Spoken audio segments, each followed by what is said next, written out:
አንተ የቁም ሬሳ እኔ ያለህበት ድረስ እመጣለሁ። ኤፉዬን ምንም እንዳታረጋት። ኦ አሁን ሚስት ዋጋ ኖራት ማለት ነው። በጣም አሪፍ። በአሁኑ አንተ እንድትመጣ አልፈልግም። እኔ ራሴ እመጣለሁ። ቶሎ ብለህ የኔና የንግስቴን ቤት ለቀህ ውጣ። አሁን እንዳልተቻለ ተቻለ። ቆይ ምንድነው እየተፈጠረ ያለው? ምንድነው እየሆነ ያለው? አትደናገጪ። ምንም አልተፈጠረም። እንዳልኩሽ ነው። ያ ባልሽ ከኔ ጋር ጨዋታ መጫወት ፈልጎ ነበር፣ ግን በድጋሚ ተሸነፈ። ግን እዚህ ቤት ስመጣ አንቺን አይቼሽ አላውቅም። ያው ብዙ ጊዜ ወደ ስራ ሲሄድ ይሆናል አንቺ ወደዚህ የምትመጪው። ለዛ ነው ያልተያየ ነው። ምን አንቺ ስራ አለሽ ማለት? እንደዚህ ሆነሽ ነው የምትሰሪው? ማንም ምንም አይልሽም? ምን ይለኛል? አባቴ የሚሳይ ወንድሜ፣ አንተ ይሄን ነገር ጨክና አታደርገውም እንዴ? ቆይ ምን አይነት ሰይጣን ነው እየሆንክ ያለኸው? እንዴት እንደዚህ ታደርጋለህ? ያማል። አያመኝም እህቴ፣ ተረጋጊ። ልጃቸው አልሞትም። በቃሽ፣ ሂድ። ቀጥይ፣ ውጭ። አርሞኛል፣ እባክሽን ወደ ውስጥ አስገቢኝ። እንዴ ወደ ውስጥ ስትይ? አረ ወይኔ በጣም ያመመኝ ነው። ያለ ድረስ ወደኛ እንዲህ ነው እንጂ ጋይስ፣ ካልቀረ እንዲህ ነው። በቃ ይመቸው፣ ያፌት ይመቸው። ያፌት እኮ ታስሮ አይሆንም፣ አያምርም። ድራማው ራሱ አያምርም። ያፌት ሲወጣ ነው የሚያምረው ጋይስ። እንዴ አረ ይመቸው በቃ ያፌት። እኔ መጨረሻ ላይ ተመቸኝ። አይ ናታን፣ አይ ናታን፣ አንተ ብትሞት ነው የሚሻለው። ለነገሩ በቁሙ ነው የገደለህ እኮ። እኔ እኮ እዛ እያወራችሁ ቅድምም እንደዚህ ሆኖ ነበር ይላል። እንዴ አቤል ደግሞ ምን ይዤ ነው? አቤል ለማን ነው እየሰራ ያለው? ቆይ አንተ የምሬን እኮ ለማን ነው እየሰራ ያለው? ከማወገን እኔ ግራ ገባኝ እኮ ወንድሞቼ። ሰምታችሁታል መቼም አይደለ? ቅድም እኮ እንደዚህ ነበር፣ ዝም ብሎ ነው ቀለል አድርጎ። ከዛ ደግሞ በቃ የፉተኛችን ረሺ ነው። አይ እንዳመለጠ አውቆ ለኤፉ ጥንቃቄ ካላደረገ በጣም አስቸጋሪ ነው የሚሆነው። ብቻ እስኪ አብረን የምናወራ ይሆናል። ስለ ኤፉ ልጅ ከዚህ ቀደም ተናግሬ ነበረ። የኤፉ ልጅ አልሞተም፣ በህይወት አለ። ወይ ናታን ደብቆታል ወይ የሆነ ቦታ አለ ብያችሁ ነበረ። የእሱን ነገር ስለሰማን ደስ ብሎኛል። ኮንፊደንስ ይሰማኛል። እኔ እኮ እችላለሁ። እንዴት ናችሁ ውድ የኖላዊ ተከታታይ ድራማ ቤተሰቦች፣ የሀረግ ድራማ ቤተሰቦች? ያው ነው ሁሉም ጋር ስለምደርሱ ችግር የለውም። የሀረግም የኖላዊም የጽናትም የዳጣም የምንም የሁላችሁ እንዴት ናችሁ? ደህና ናችሁ ያላችሁ? እንድኛ ያለው እኔ ፈታ ብያለሁ። በትላንትናው ክፍል እንዴት ነው ሀረግ እንዴት አያችሁት? ያፌትን እንዴት አያችሁት? አላማረበትም ጋይስ? ረብስ ግርማ ሞገስ ራሱ ጸልይ በቃ ቦታውን ያገኘው። እኔ ይመቸኛል ያፌት ምንም በሉ ምንም ይመቸኛል። ከክፋቱ ውጭ ይሄ አክት የሚያደርግበት በቃ ቦታው በቃ ይገባዋል ብዬ ነው ማስበው። እና የተሰጠው ቦታ ትክክለኛ ቦታ በቃ እሱ ነው ብዬ ነው ማስበው። እና ብቻ ገና ከመውጣቱ ይህንን ካደረገ ምን ያህል ሊሄድ እንደሚችል እንግዲህ አስቡት። በዛ በኩል ደግሞ አፍቃሪ የሆነው መገኘቱ በጣም ደስ ብሎኛል። ያው ኤፉን ተከታተለ፣ አፈቀራት፣ ልጁ በህይወት እንዳለም አወቁ። እንደገና ደግሞ እነሱ ላይ እየተፈጠረ ያለውን ነገር እየተከላከለ ስለሆነ እኔ በጣም ተመችቶኛል። የመጨረሻ እውነት ለመናገር አንደኛ በቃ ኢሜጅ መልካምነት ለራስ ነው የሚለውን ነገር እንግዲህ በአንተ ልናይ ነው ማለት ነው። ስለዚህ ይሄ ልጅ ኤፉን ስላፈቀረ ብቻ ለነ ኤፉ እየተከላከለ ነው ብዬ አስባለሁ። የዲያራ ዳት እንግዲህ እያመጣች ያለችውን ነገር እየተከላከለ ነው። ወደፊትም ለነሱ እየተከላከለ እንደሚቀጥል ነው እንግዲህ እያሳየን ያለው። እስኪ እንግዲህ ያለውን ነገር አብረን የምናየው ይሆናል። በአጠቃላይ ትላንት በነበረው ክፍል በጣም ደስ የሚል ነገር ነበር ያየነው። በጣም ሳቢ ነበረ። የአሪፍ ነገር አይተናል። እንደው ፂን እንኳን አላየናትም። ፂን ብናይ ትንሽ ይደብረ ነበረ። የፂን ቦታ አልነበረ።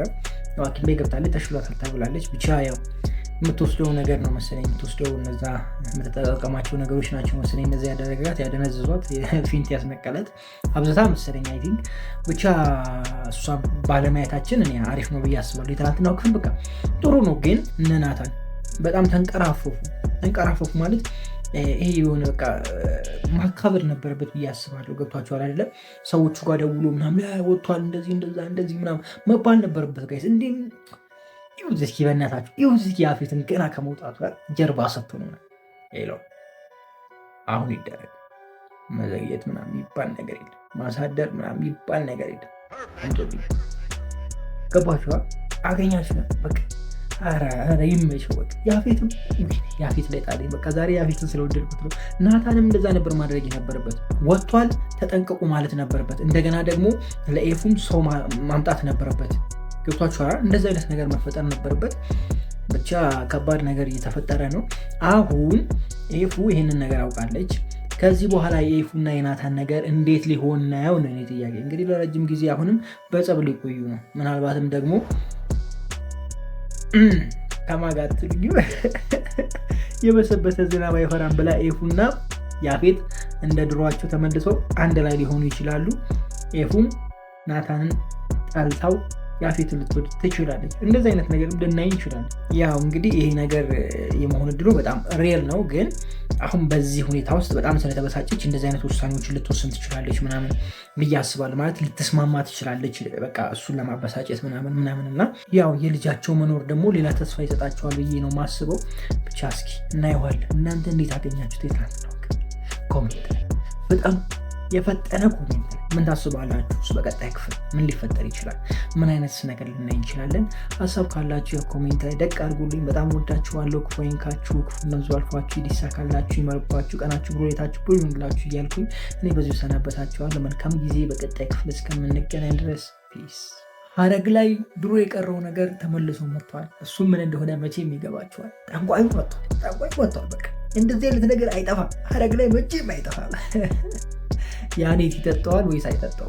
ምን ታስባላችሁ? እስኪ ሀሳባችሁን ኮሜንት ላይ ጀባ ምናምን በሉ። ደግሞ አንድ ነገር አለ። ይቺ እብድ የሆነች ጨለሉሊት ማለት ነው። ምንድን ነው ለልጅቷ ያሳየቻት? ማለት ለሀኒ ምንድን ያሳየችው? ምንድን ነው ቪዲዮ ላይ ያሳየችው? እንግዲህ ያው አጋጣሚውን ተጠቅማበታለች።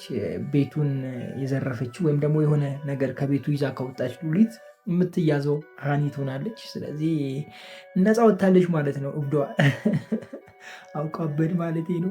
እንዴት ናችሁ? ውድ ሐረግ ተከታታይ ድራማ ቤተሰቦች አማን ናችሁ? ዛሬ አብረን ሐረግ ሪቪው እናደርጋለን። እንዲሁም በቀጣይ ክፍል ምን ሊፈጠር ይችላል አንዳንድ ጉዳዮችን ጀባ ምላችሁ ይሆናል። ሐረግ በትናንትናው ክፍል ያን ያህል ሳቢ አልነበረም። ያን ያህል አትራክት የሚያደርግ አይነት ነገር አልነበረም። ይህ ግን ምንድን ነው የዋጠችው የወሰደችው መድኃኒት ምን አይነት መድኃኒት ነው ጋይስ? በቃ ለቀቀችው። የለችም ልጅቷ። ያው ትድናለች። መዳኗ የማይቀር ጉዳይ ነው። እንዳሰጉ ለማለት ያክል ነው። መዳኗ የማይቀር ጉዳይ ነው። ነገር ግን ምንድን የወሰደችው ምን አይነት መድኃኒት ነው? ይሄ እንትን የምትልበትን ነው የምትወዝበትን ኦቨር ወስዳ ምናምን ነገር ነው። እንዴት ነው ነገሩ? እኔ አልገባኝም። ያው ስለዛ ነገር ሂንቱ ስለሌለኝ እንደው የምታውቁ ሰዎች ለትምህርትም እንዲሆነን ኮሜንት ላይ አስረዱን። እንግዲህ ያው ተንከባላለች። ያፌትም ወጥቷል አይደለ? ባለፈው ክፍል ወጥቷል። የት አሉ ታዲያ? ያፌት የት አሉ? እነ ናታን ኔፉ የት ሄዱ? ምን በላቸው? ምን ዋጣቸው? ምን ወሰዳቸው? እነሱ መጥፋታቸው ግራ ጋብቶኛል። እንግዲህ ዛሬ የነበረው እነ ያኔት ቤት እንዲሁም ደግሞ ፂጋ ነው በቃ አብዛኛው የነበረው። ሌላ የተለየ ነገር አይተናል እንደ ጋይስ? ምንም ምን ያየሁት ነገር የለም። እነ ያኔት ጋር አየን ረጅም ታይም። ከዛ በኋላ ደግሞ ተመለሰ ፂ ረጅም ታይም ስትንከባለል አየን። ከዛ በኋላ ተመለሰ ደግሞ ሉሊት መጣች። በቃ አለቀ ድራማ አይደል? ብቻ የሆነ ጥሩ እያደረጋችሁ እሱ የምሬን። ምዕራፍ 2 ላይ ነው ያላችሁት ጋይዝ። በደንብ አሳምሩት። ውብ ነገር ስሩ እንጂ በጣም ቆንጆ ነገር ነው ማምጣት ያለባችሁ። ከምዕራፍ 1 የተሻለ ነገር ነው ማሳየት ያለባችሁ እና የተሻለ ነገር ብታመጡ ጥሩ ነው። ለነገሩ የተሻለ ነገር ሲመጣ ወጪው ከባድ ነው፣ ገቢው ደግሞ ያንሳል። ያው ዩቲዩብ ታውቃላችሁ ኢትዮጵያ ላይ ስለማይከፍል ወይም ደግሞ በኢትዮጵያ ቪው የምንም አይነት ክፍያ ስለማያስተናግድ ውጪ በታየው እይታ ስለሆነ ዩቲዩብ ላይ ገንዘብ የምንሰራው። ከዩቲዩብ በሚያሳዝን ሁኔታ ገንዘብ እርን የሚደረገው ውጪ በታየ ወይም አሜሪካ ምናምን በታየ ቪው ስለሆነ ከባድ ነው ማለት ነው አፎርድ ማድረግ። ወይም ደግሞ በሌላ መንገድ የሚያገኙበት መንገድ ቢኖር አሪፍ ነበር። ለምሳሌ ቴሌብር ላይ ለቀው ምናምን እንደዛ አይነት ነገር ቢኖር አሪፍ ነበረ፣ እንትን ማድረግ ይቻል ነበር። ነገር ግን በዚህ ብቻ ከባድ ነው። ያው እንደምታዩትም ደግሞ ድራማው ላይ ማስታወቂያ በብዛት የለም። ማስታወቂያ የሚያሰራ ሰውም የለም። ያው የሚያየው ሰው ይታወቃል ምን እንደሆነ። ድራማ ላይ ጊዜውን የሚያጠፋ ሰው ምን አይነት ሰው እንደሆነ በደንብ ይታወቃል። እንደው በጣም ተፈላጊ ድራማ ካልሆነ በስተቀር ለምሳሌ ልክ እረኛዬ ምናምን አይነት ድራማ ካልሆነ በስተቀር ብዙ ሰው አይከታተሉም። ገብቷቸዋል። ድራማ ላይ የሚያዘወትር ሰው ቤትና መኪና ለመግዛት ገና ነው ብዬ ነው ማስበው። እንደኔ ነው ለምን እንደው ታውቃላችሁ? ቤትና መኪና መግዛት የሚፈልግ ሰው ምን አይነት ቦታ ቤት መግዛት እንዳለበት፣ ምን አይነት ቤት ማሰራት እንዳለበት፣ ምን አይነት መኪና፣ እንደዚህ አይነት ቪዲዮዎችን ነው ሊያይ የሚችለው እንጂ እንደዚህ አይነት ነገሮችን ብዙ ጊዜ አያዘወትርም። በተለይ የቢዝነስ ሰው እንደዚህ አይነት ነገሮች ላይ ጭራሽ አይኖርም። ምክንያቱም ቢዝነሱ ራሱ ወይም ደግሞ ቢዝነስ ራሱ ሰፊ ነው። ገብቷችኋል? በአንድ የሚያልቅ ነገር አይደለም። እያሰፋችሁ ስለምትሄዱ ቢዝነሳችሁ የምታሰፉበት ነገር ነው የምታዩት እንጂ እንደዚህ አይነት ተከታታይ ድራማ አታዩም። መዝናናት እንኳን ብትፈልጉ እንደዚህ አይነት ረጅም ተከታታይ ድራማ አታዩም። የሆነ አንድ ክፍል ያለው ድራማ ብቻ አይታችሁ ወይም ደግሞ በሳምንት አንዴ ብቻ የሚለቀቅ የሆነ አንድ ድራማ ለምሳሌ በስንቱ ሊሆን ይችላል። እንደዚህ አይነት ነገሮች ልታዩ ትችላላችሁ፣ የሆነ ኮሜዲ ምናምን እንጂ እንደዚህ አይነት ነገሮች ላይ የሉም። ስለዚህ ማስታወቂያም በብዛት አይኖርም ማለት ነው። ገብቷችኋል? ትረዱኛላችሁ እና ያው ለዛ ነው ብዬ አስባለሁ። እኔም እረዳችኋለሁ። ይሄ ነገር ስላለ ነው። ለማንኛውም እስከ ድራማችን እንመለስ። ሉሊት ምን እየሰራች ነው? ምንድን ያቀደችው እዛ ቤት? ሉሊት ምን እያደረገች ነው? ገብቷችኋል ጋይስ? ልጅቷን ፍጥጥ አድርጋታለች። ለራሷ ጉዳይ ነው ወይስ ለነ ኤፉና ለነፂ ለነናታ ምናምን ተጨንቃ ነው? ምንድን ነው የምትሉት? ሉሊትስ በማን ጎራ ነው ያለችው? በቤተሰቡ ጎራ ነው ያለችው ወይስ ደግሞ ተቃራኒ ሆና ነው እየሰራች ያለችው? ምን ታስባላችሁ? እኔ ግን እንደማስበው ያው ከቢኒ ጋር ምናምን ሆነው ቤተሰቡን እየተከላከሉ ነው ብዬ ነው ማስበው። እንደዛ ነው የምረዳው እንጂ ሌላ ነገር አለ ብዬ አላስብም። የእናንተን ሀሳብ ደግሞ ያው ኮሜንት ላይ አስቀምጡልኝና እስኪ ያለውን ነገር አብረን እናያለን። እስኪ ወደ ያኔትና ወደ ቃል እንሄድ። እንግዲህ በሁለቱ መካከል ላይ ያለው ጦርነት ቀጥሏል። አሪፍ ሆኖ ቀጥሏል። ያው አምጥቶታል። ከዚህ ቀደም የነበሩ ጠንቋይ ምናምን ብቻ የሆኑ ነገሮች ነበሩ። እሱ ተሰብስቦ መጥቶላቸዋል። አሁን እንግዲህ ይጠጣዋል ወይስ አይጠጣውም ነው። እኔ ግን የሚጋቶ ነው ይመስለኝ። አፉ ላይ አድርሷል። መቼም ከዛ ጋር አይመልስ። መቼም ያው ኢትዮጵያ ፊልም ላይ አንድ የሚያቋርጥ ነገር ስልክ ነው። ስልክ ሊደወል ይችላል ነው ምክንያቱም ታማለች ምናምን ነገር የእሱ ሰዎች አይቶ ደውሎ ምናምን እንደዚ አይነት ነገር ሊመጣ ይችላል። ነገር ግን ይጠጣዋል ብዬ ማስበው ነው። የእናንተን ሀሳብ እስኪ ኮሜንት ላይ አስቀምጡልኝ። እሱ ደግሞ ጆፌ ጥሏል አይደለም? ኤፉ ላይ ኤፍራታ ላይ ጆፌ ጥሏል። እንግዲህ እስኪ ያለውን ነገር አብረን እናያለን። በቀጣይ ክፍል ምን ሊፈጠር ይችላል? ምን አይነት ውዝግብ ሊፈጠር ይችላል? ምን ልናይ እንችላለን? ሀሳባችሁን ኮሜንት ላይ አስቀምጡልኝ። ያፌትስ የት ነው የተሰወረው? ወዴትስ ነው ያለው? ምን እያደረገስ ነው? ሀሳባችሁን ኮሜንት ላይ ጠብቃለሁ። ከዚህ የተለየ ነገር እንኳን አለ ብዬ አላስብም። ካለ እናንተ ጨምሩ። ግን በጣም ወዳችኋለሁ። ክፉ አይንካችሁ፣ ክፉ እንደዛ አልፏችሁ ይሳካላችሁ፣ ይመርባችሁ፣ ቀናችሁ ሁኔታችሁ ብሩህ ይሆንላችሁ እያልኩኝ እኔ በዚሁ ሰናበታችኋለሁ። መልካም ጊዜ። እኔ የምለው ሐረግ ምዕራፍ 2 ላይ ጭራሽ ያሻሽሉታል ስንል ወደ ታች ዘቅዘቆ ይዘው ይመጣሉ እንዴ? ኧረ ሰዎቹ ምን ሆነዋል ጋይስ? እንዴ ምን ነግቷቸዋል? ሐረጎች ምን ነው የሆነ ነገርማ እንጓገጭ አድርጎባችሁ ነው የመጣችሁት። ትክክልማ አይደላችሁ እንዴ? በዛሬው ክፍል እኮ የገኒን ብቻ ነው ያየ ነው። ሌላ ማንን አይታችኋል ጋይስ? እኔ ስክሪኑ ላይ ገኒን ብቻ ነው ሳይ ነበረው። 5 ደቂቃ ላይ አረኩ ገኒ፣ 15 ላይ አረኩ ገኒ፣ 25 ላይ አረኩ ገኒ፣ መጨረሻው ላይም ገኒ። ምን ይሄ ነው እንዴ? ተውና ይሄ አያስቅም። የምሬን ነው አያስቅም። አብላኝ እንግዲህ ለሚከታተላችሁ ሰው እውነቴን ነው የምላችሁ። እኔ አልዋሻችሁም። ያው አልከታተላችሁ። ቆይ እንዴት እንደሆነ ነግራችኋለሁ። ከዛ በፊት እንዴት ናችሁ ውድ የሐረግ ተከታታይ ድራማ ቤተሰቦች? አማን ናችሁ ወይ? ዛሬም አብረን ሐረግ ሪቪው እናደርጋለን። እኔ አልከታተልም ያልኩትን ነገር ግልጽ ላደርግላችሁ። ያው ብዙ ድራማዎችን ሪቪው አደርጋለሁ። ሁሉንም ድራማ ግን እያየሁ ሪቪው ማድረግ አልችልም፣ ምክንያቱም ጊዜ ይፈልጋል። 40 ደቂቃ ሙሉ ቁጭ እያይቼ እንደገና ተቀርጬ እንደገና አይሆንም አይደለም።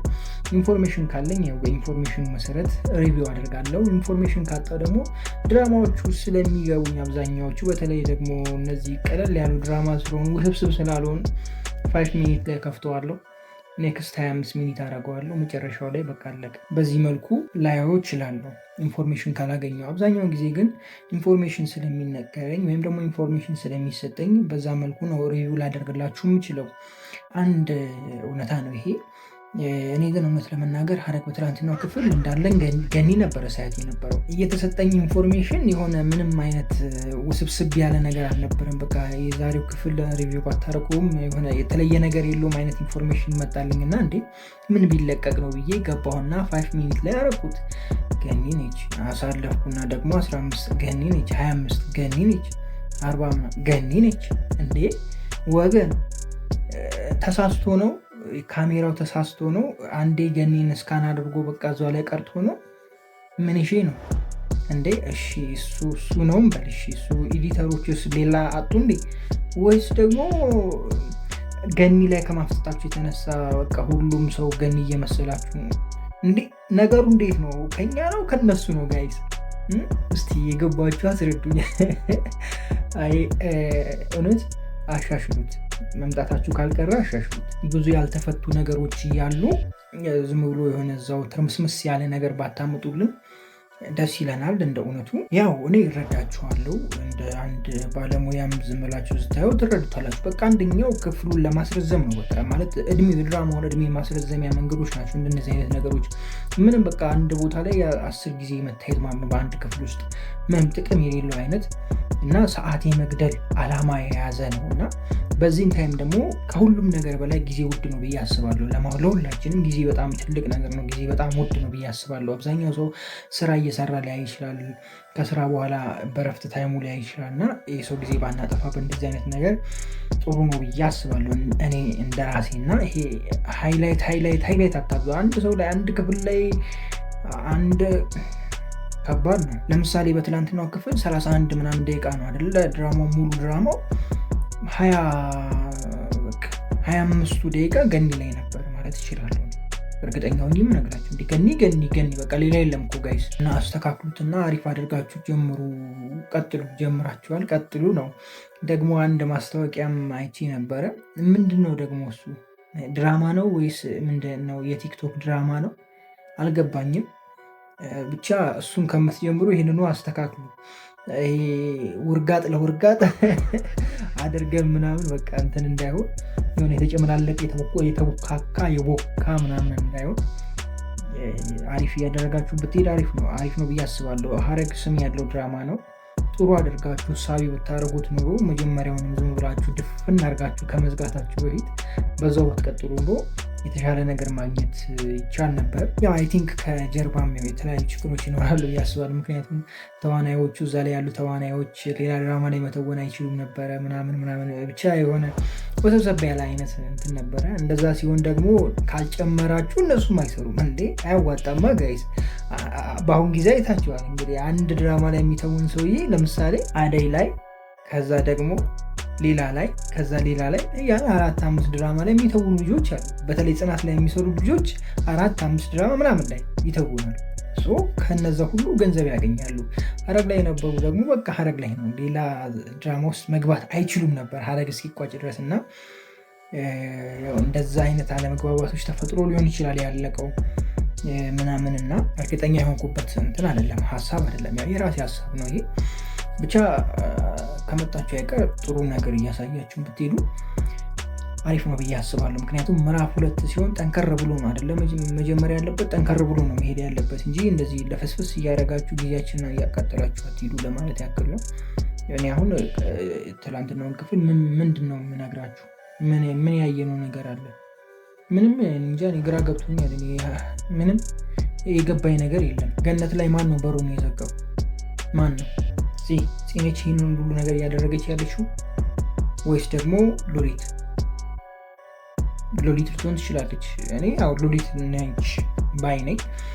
ይህንን ታደርጋለች የሚል እኔ ሀሳብ የለኝም። ምክንያቱም ምንም ያህል ብትሄድ ይህን ያህል ትጠበባለች ብዬ አላስብም። ውሃ ከስር ምናምን ማስገባቱ፣ አየር እንዳይገባ ማድረግ ምናምን ትንሽ ወስብስብ ያለ ነው። ይህን ያህል አታደርግም። ጽዮቱን ያው ዘግታ ቀጥታ በሩን ዘግታ ልትወጣ ትችላለች እንጂ ከኋላ አየር እንዳይገባ በውሃ ምናምን። ውሃ ነው ያስቀመጥሽው ወይስ ደግሞ በውሃ ጨርቅ ሞልተሽ ምናምን ነው? እንዴት ነው ነገሩ? እሱ ራሱ ከባድ ነው ጋይስ፣ ገና ከባድ ነው። ብቻ እኔ ፌንት ጭራለች። ምን ትሆናለች ነው? ምንም አትሆንም። አይዟችሁ፣ በቃ ምንም የሚፈጠር ነገር የሆነ አንድ አካል ይደርሳል። በቃ ትነሳለች። በቃ ነች። ለማንኛውም በቃ ይበቃኛል።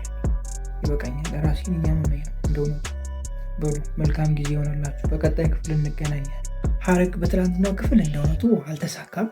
ያፌት ያመልጣል የሚል 100% ግምት ነበረ። እውነት ለመናገር አልተሳካም። ያልተሳካም ማለት ለነገው ነው ወይም ደግሞ አሁን ላለፈው ክፍል ነው። ማምለጡ የማይቀር እውነታ ነው። መውጣቱ ከዛ የማይቀር እውነታ ነው። ናታን ግን አሁን ከያፌት የተወሰነ የተሻሻለ ይመስለኛል። ያደረግከውን ነገር በካሜራ እየተቆጣጠርኩ ነው ብሎ ማለቱ እኔ በጣም ተመችቶኛል። ነገር ግን ያፌት በአንድ ቦክስ ተዘርሮ መውደቁ ጥሩ ነው። ምክንያቱም መቶት ወይም ደግሞ በአንድ ቦክስ ከተመታ በኋላ ያፌት ተነስቶ ናታንን መቶ ምናምን ለመውጣት ቢጥር ትንሽ ከበድ ይላል። ምክንያቱም ለአመታት እዛ ቤት ውስጥ ተዘግቶ ነው ያለው ሰውየው። ምግብ በአግባቡ አይሰጡም፣ ገብቷቸዋል። በአግባቡ አይንቀሳቀስም። ስለዚህ ሰውየው ያን ያህል ጉልበት ሊኖረው አይገባም እና እንደሱ አይነት ስህተት እንዳይፈጠር ሰግቼ ነበረ። ብቻ በቀላሉ አለመውጣቱ ተመችቶኛል። ግን በቅርቡ ይወጣል። እንዴት ናችሁ ውድ የሐረግ ተከታታይ ድራማ ቤተሰቦች? አማን ናችሁ? ዛሬ አብረን ሐረግን ሪቪው እናደርጋለን። እንዲሁም በቀጣይ ክፍል ምን ሊፈጠር ይችላል አንዳንድ ጉዳዮችን ሪከመንድ ማደርጋችሁ ይሆናል። ሐረግ በትላንትናው ክፍል እውነት ለመናገር ያን ያህል ሳቢ ክፍል አልነበረም። የሆነ ዝባዝንኬ ምናምን አይነት ክፍል ነው። 40 ደቂቃ ሙሉ በቃ የሆነ ምንም የሚጥም ነገር አልነበረም። እውነት ለመናገር አሳሳቢ ነበር አይደለ ጋይስ? ብቻ ደስ የሚል ክፍል አልነበረም። እንደራሴ የሆነ ሳቢ የሆነ ነገር አላየንበትም። የሆነ ተራ አይነት ወሬዎች ምናምን አይነት ነገር ነው ያየነው። ያው እንግዲህ ተከታታይ ድራማ እስከሆነ ድረስ ሁሌ ጥሩ ነገር አናገኝም፣ የታወቀ ነው። ጊዜ ማስረዘሚያ፣ ክፍሉን ማስረዘሚያ ጀስት ቢዝነስ ስለሆነ ማለት ነው። እና እንደዚህ አይነት ነገሮችን ነው ያየነው። ይሁና ናታን አንድ ላይ ሆነው ሲያወሩ ምናምን ነበረ። እንዲሁም ደግሞ ናታን ስለ ያፌት አንስቶላት ነበር ምናምን እና እሷ እንደሌለ ነው የምታውቀው ወይም ደግሞ እንደሞተ ነው የምታውቀው። ናቱ አልነገራትም። አሁን በህይወት መጥቶ የፍራታንን ሲያገኛት ፊት ለፊት ምን ልትል ነው? እቺ ልጅ በድንጋጤ ራሱ አትሞትም ጋይስ እንዴ? ኧረ ናታን ቢያንስ ንገራት። የምሬን እኮ ነው። ለአመታት ሞቷል ተብሎ ተቀብሯል ተብሎ ድራሹ ያልታየ ሰውዬ የሆነ ቀን ላይ ብድግ ብሎ መጥቶ ፊት ለፊታችሁ ቢቆም እናንተ በድንጋጤ አትወርቁም እንዴ ጋይስ? እንዴ የምሬን እኮ ነው። ክው ነው የምትሉት። ክው በቃ ቀድማችሁ ከሱ ልትሸሹ ነው፣ ልትሄዱ ነው ማለት ነው። ልትሄዱ ነው ማለት ይገባችኋል። እሱ ገባበት ወደ ተባለው ጉድጓድ እናንተ ቀድማችሁ ልትገቡ ነው ከሱ በፊት። ብቻ በጣም አሳሳቢ ነው። እሱነቱ ብቻ ሳይሆን ለነሱ ራሱ በጣም አሳሳቢ ነው እሱ በህይወት መኖሩ። ከዚህ ቀደምም ብያቸዋለሁ ስለዚህ ነገር። ከዛ ቦታ ካመለጠ ኃይለኛ ብቀላ ሊበቀላቸው ይችላል የሚል ሀሳብ አንስቼላችኋለሁ። ሁለተኛ ደግሞ ናታን አሁን ብቻውን ነው እየሆነ ያለው ብዬ አስባለሁ። ማለት ፂም ከሱ ጋር አይደለችም፣ ገብቷችኋል አለ። በፊት ብዙ ኮኔክሽን ነበረው ያለች ኤፉ እንኳን አሁን ነው በቅርቡ ከሱ ጋር የሆነችው አይደለም። እንደገና ሉሊትም ከሱ ጎን ሆና ለሱ ነበር ማስረጃዎቹን ስሰበስብ የነበረው ምናምን። እንደነዚህ አይነት ነገሮች ነበሩ። ቢኒ ነበር ምናምን እና አሁን ይሄ ሁሉ የለም። በዛ በኩል ደግሞ ስትሄዱ የዲያራ እናት ዘመድ ወይም ደግሞ ከባዱ ጠላት ሆኖ የመጣው ከውጭ የመጣው ልጅ ማለት ነው። እሱም ቀጥ ብሎ እነሱ ቤት ገብተዋል። ከዚህ ጋርም ተግባብተዋል። እንደገና ፂን እየሰለላት ነው በራሱ እህት አማካኝነት። በመኪና እንደተገጨ ማስመስሎ ቤት ገብተዋል። ቀድሞም ያው ኤፎን ሲከታተላት ነበረ። ብቻ የሆነ ከበድ ያለ ነገር አለ።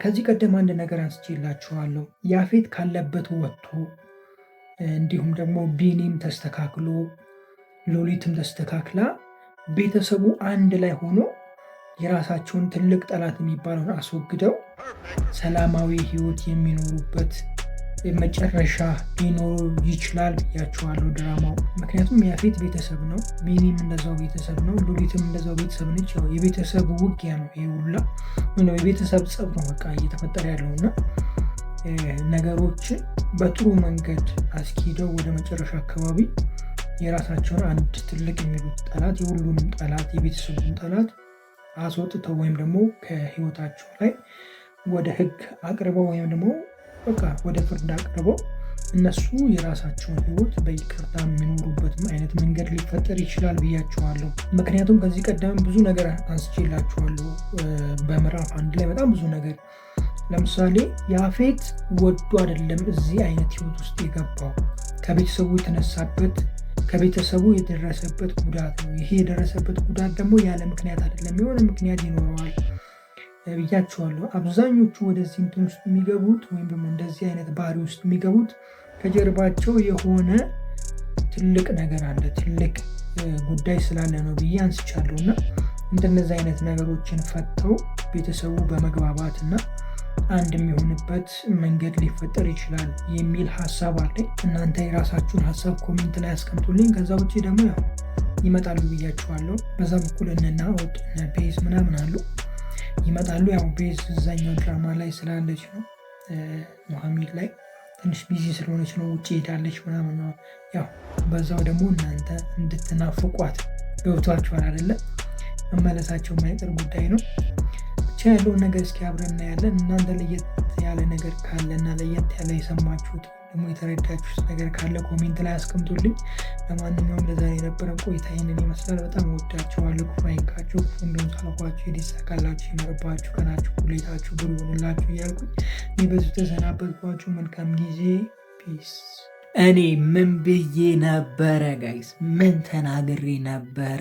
ሉሊት ነች ብያችሁ ነበር። እሱ ብቻ አይደለም ያፌት ሲያስመስል ነው ይወጣል በቅርቡ ብያችሁ ነበር።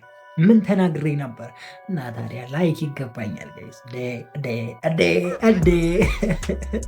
እኔ እኮ ተናግሬያለሁ። ሐረግ ላይ ምንም ነገር አያመልጣችሁም፣ እኔ ካለው ምንም አያመልጣችሁም ብዬ ተናግሬያለሁ። ምንም ማድረግ አይቻልም። እንግዲህ ጦርነቱ በይፋ ሊጀመር አንድ ክፍል ብቻ ይቀረዋል። ቀጣይ ክፍል ላይ ያፌት ያመልጣል ወይስ አያመልጥም? መልሱን ለእናንተ ልተውና እንደኛችሁ ውድ የሐረግ ተከታታይ ድራማ ቤተሰቦች አማን ናችሁ ወይ? ዛሬ አብረን ሐረግን ሪቪው እናደርጋለን። እንዲሁም በቀጣይ ክፍል ምን ሊፈጠር ይችላል አንዳንድ ጉዳዮችን ጀባ ምላችሁ ይሆናል። ሐረግ በትላንትናው ክፍል ይለይ ነበር። ያው በጣም ልብ አንጠልጣይ የነበረው ነገር ይፋ ወጥቷል። ያው አካውንቴ ትንሽ ተመቷል፣ ብዙ ቪው አልነበረው። ምናልባት ሁላችሁም ጋር አልደረሰ ሊሆን ይችላል እንጂ በደንብ ተናግሬ ነበረ። ገብታችሁ ማየት ትችላላችሁ። ከዚህ በታች ያለውን ቪዲዮ ክሊክ አድርጋችሁ ሪቪውን መከታተል ትችላላችሁ። ያወራሁትን እዛ ጋር ማግኘት ትችላላችሁ። እና እኔ ምንም የዋሸኋችሁ ነገር የለም፣ ተናግሬያለሁ። ሲጀመር የሉሊትን ጉዳይ ባለፈው ነው የነገርኳችሁ። ገና ምዕራፍ 2 እንደተለቀቀ ነበር የነገርኳችሁ። ሉሊት አውቃ ነው እያስመሰለች ነው ብያችሁ ነበረ። በባለፈው ሪቪው ላይ ደግሞ ከቢኒ ጋር ያለችው ያው ራሷ ሉሊት ነች። አስቡበት ብያችሁ ነበረ። 2 ምርጫ ነበር የሰጠኋችሁ፣ ወይ ሉሊት ወይም ቤዛ ነች፣ ከሁለቱ ምረጡ ብያችሁ። እኔ ደግሞ በስተመጨረሻ ላይ ሉሊት ነች ብያችሁ ሪከመንድ አድርጋችሁ ነበረ። እና እውነት ለመናገር በጣም ደስ ብሎኛል። ጦርነቱ አሁን በይፋ እየጀመረ ነው። ከዛ ሁሉ በላይ ደግሞ ቢኒ በጣም ተመችቶኛል። ምክንያቱም ስለተከታተላት ልጅቷን ወደድኩሽ ምናምን ብሎ ሳያስፎግር መቅረቡ በጣም አሪፍ ነው። ለፂን መጠበቁ በጣም ተመችቶኛል። እነ ቢኒ ደግሞ ከናታን ጋር አይደሉ፣ ያው ታውቃላችሁ ጸብ ላይ አይደሉ። የራሳቸውን ጎራ ምናምን ይዘው ነው ያሉትና እንዴት ነው ነገሩ አሁን? እንዴት ነው የሚሆነው? እሺ ጠላት በዛ እኮ አክተሮቹ አነሱ፣ ተመናመኑ። በፊት ኤፉና ናታንን የሚደግፉ ብዙ ነበሩ አይደለም? አሁን ግን የሉም። ሁሉም በየራሱ መድረክ ነው የሚሮጠው፣ ወይም ደግሞ በራሱ ሩጫ ላይ በራሱ ዛቢያ ላይ ነው በቃ የሚሽከረከረው። ለምሳሌ ሉሊትን ይዋት፣ ሉሊትም አሁን ወደዛው ለብቻዋ ተከፍላለች። ቢኒ ተከፍሏል። ፂ ሁሉም ጋር አይደለችም፣ የራሱ ዓለም ላይ ነው ያለችው። እንደገና ደግሞ የዛይ ሴትዮ ልጅ ዘመድ መጥቷል። በዛ በኩል ደግሞ ያፌት እያስመሰለ ነው።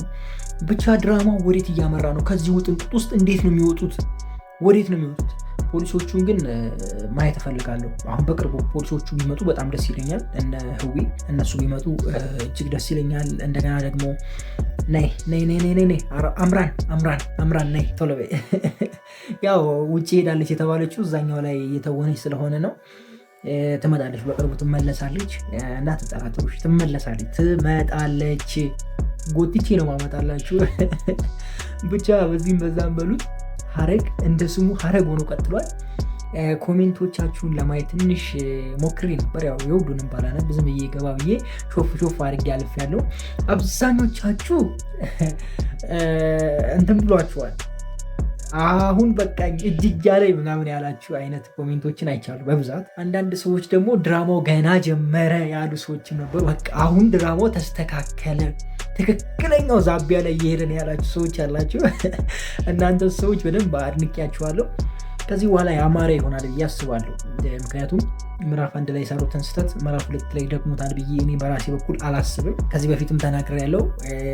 አንድ ታዋቂ የሆነ ወይም ደግሞ ስም የያዘ ድራማ በቃ እያሳመራችሁ በቻላችሁ ትልቅ ወደፊት መሄድ ነው እንጂ አዲስ ድራማ መጀመር ያን ያህል አያረካም። ማለት በጣም ካልተጠበባችሁ በስተቀር በአሁን ጊዜ ድራማ ቫይራል ይወጣል ማለት ትንሽ ከበድ ይላል። ቫይራል ነው፣ ቫይራል አይደለም ማለት አይደለም፣ ግን በጣም የተሻለ ነገር ማምጣት አለባችሁ፣ ወይም ደግሞ የተሻለ ነገር ማሳየት አለባችሁ ብዙ ቪው እንዲኖረው። ለምሳሌ ከተጀመረ 20 ምናምን ክፍሎች ሆኖታል፣ ግን 100 ሺህ ነው እስካሁን እየታየ ያለው። ሐረግን ደግሞ ይዩት፣ ገና ምዕራፍ 2 በተለቀቀ የመጀመሪያው ክፍል 400 ሺህ ገብቷል።